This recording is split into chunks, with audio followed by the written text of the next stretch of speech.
हमारे साथ तमाम मेहमान भी इस वक्त जुड़ चुके हैं। हमारे साथ पौरुष भारद्वाज जी जुड़ चुके हैं जो कि स्पोक्स पर्सन है कांग्रेस के, आलोक वत्स जी जुड़ गए हैं जो कि बीजेपी स्पोक्स पर्सन है, तारिक खान भी जुड़ गए हैं जो कि स्पोक्स पर्सन है समाजवादी पार्टी के, निरंजन पोद्दार जी भी इस वक्त हमारे साथ जुड़ चुके हैं जो कि पॉलिटिकल एनालिस्ट हैं, और अनुज अग्रवाल जी भी जुड़े हुए हमारे साथ जो पॉलिटिकल एनालिस्ट हैं। साथ निरंजन जी, आप किस तरह से आज देख रहे हैं इन चुनावों को, क्योंकि आज पहला फेज है और बहुत अहम होता है पहला फेज, और करीब 20% सीटों पर हो रही है वोटिंग आज।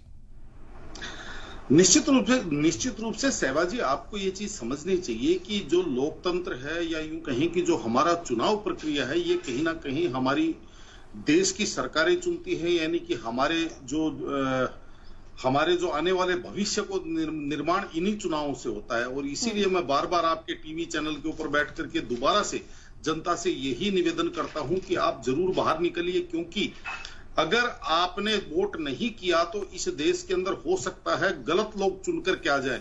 और आप अगर अपने घर की भी चाबी किसी को देते हैं तो 100 बार पहले ये चीज सोचते हैं कि ये चाबी मैं किसको दे रहा हूं, तो आप देश की चाबी किसके हाथ में दे रहे हैं, ये चीज आप पहले एक बार विचार करके और उसके बाद में आप इस चीज को जरूर सोचिए कि अगर आप वोट देने नहीं गए तो इस देश की चाबी हो सकता है गलत लोगों के हाथ में चले जाए। इसलिए निश्चित रूप से आप 100% वोट करने के लिए निकले, पहली बात। दूसरी बात, जिस तरीके से आपने कहा, देखिए सहवाजी, अगर चुनावों का हम परिप्रेक्ष्य में देखें तो आज की तारीख में कहीं ना कहीं जनता के मन में कुछ मुद्दे थे जिनके अंदर आप चाहे मैं विशेषकर इसके अंदर बेरोजगारी की बात करता हूं या रोजगार या आमदनी की बात करता हूं। निरंजन पोद्दार जी, अपनी बात पूरी कर सकते हैं आप? किस तरीके से अभी आपने देखा भी किस तरह मुख्तार अब्बास नकवी ये कह रहे थे कि स्टेबल गवर्नमेंट बहुत ज्यादा जरूरी है। अगर देखिए इंडिया इत्तेहाद आता है तो कॉन्ट्रैक्ट बेसिस की चीजें हमें देखने को मिल सकती हैं, इस तरह के बातें भी उन्होंने यहाँ पर कही हैं। आप क्या कहेंगे इस पर?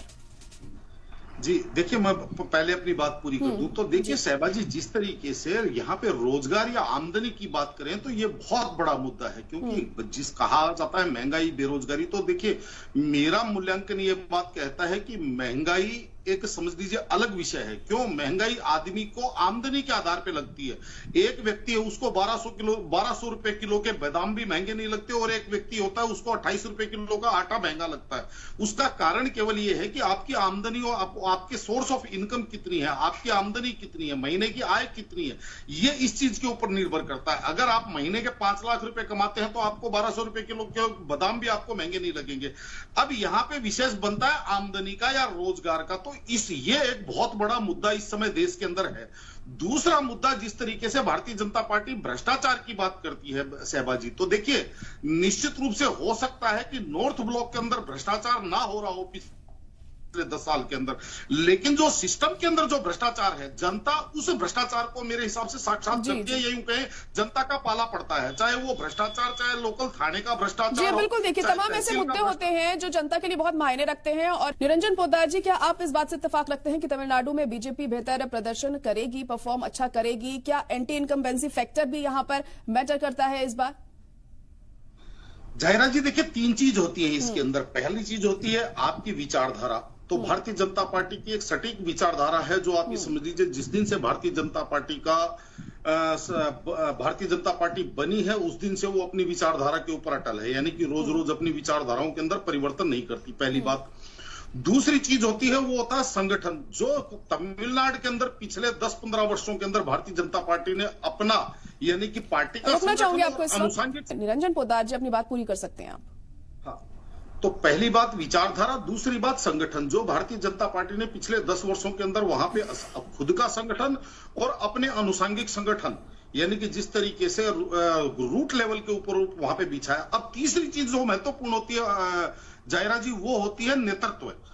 जिस तरीके से आपने देखा होगा कि भारतीय जनता पार्टी आज के 15 वर्ष पहले पूर्वोत्तर के अंदर या आसाम के अंदर भारतीय जनता पार्टी का कोई नाम लेवा नहीं होता था, लेकिन जो प्रयोगशाला इन्होंने पूर्वोत्तर में की, यानी कि पूर्वोत्तरी इनकी प्रयोगशाला थी, उसके बाद में बैक टू बैक आपने देखा होगा बंगाल के अंदर पिछले 2019 के चुनावों के अंदर इन्होंने उसी प्रयोग का इस्तेमाल किया, और अब अगला प्रयोग, ये जो इसी प्रयोग का अगला उदाहरण आपको तमिलनाडु नजर आएगा, क्योंकि मैंने बताया पहली विचारधारा, दूसरा संगठन और तीसरा नेतृत्व। तो नेतृत्व के अंदर जिस तरीके इस बार इन्होंने डायनेमिक नेतृत्व निकाला है वहां से के अन्नामलाई, और जिस तरीके से उनके साथ पब्लिक जुड़ रही है, अभी जो कह रहे थे कि मैं निश्चित रूप से आप ये समझ लीजिए, जो मोदी जी कह रहे हैं कि अब की बार 400 पार, मेरा ये मानना है कि कहीं ना कहीं भारतीय जनता पार्टी तमिलनाडु और जो दक्षिण की जो 129 131 सीटें हैं जी जी बिल्कुल। देखिए साफ तौर पर जिस तरीके से आप यहां पर कह रहे हैं, अगर वैसा होता है तो 4 जून को जो तस्वीर है वो साफ हो जाएगी और देखना होगा कि आखिर जनता ने किसे चुना है। क्या एक बार फिर से मोदी ब्रांड का जादू चलता है या फिर इस बार कुछ हमें बदलाव देखने को मिलता है। फिलहाल आप सभी का बहुत शुक्रिया हमारे साथ जुड़ने के लिए।